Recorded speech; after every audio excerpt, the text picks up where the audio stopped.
Hello guys, welcome to my channel kitchen ব্লগসে আমি আর একটা ভিডিও নিয়ে চলে এসেছি। আজ আমি তোমাদের দেখাবো নিরামিষ বাঁধাকপি চচ্চড়ি। তো দেখো, বাঁধাকপিটাকে ভালো করে কেটে ধুয়ে ভাপিয়ে নিয়েছি, 2টো সিটি দিয়েছি।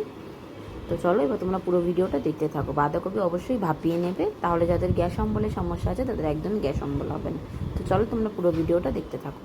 কড়া বসিয়ে দিয়েছি, এবার তেল দেব, পরিমাণ মতন তেল, ফোড়নে তেজপাতা, শুকনো লঙ্কা আর গোটা জিরে। সবজি দিয়ে করব তাই আলু আর বেগুন আগে হালকা করে ভেজে নিচ্ছি। টুকরো করা টমেটোও দিয়ে দেব। এবার দেব হলুদ গুঁড়ো, এবার দেব ধনে গুঁড়ো আর জিরে গুঁড়ো।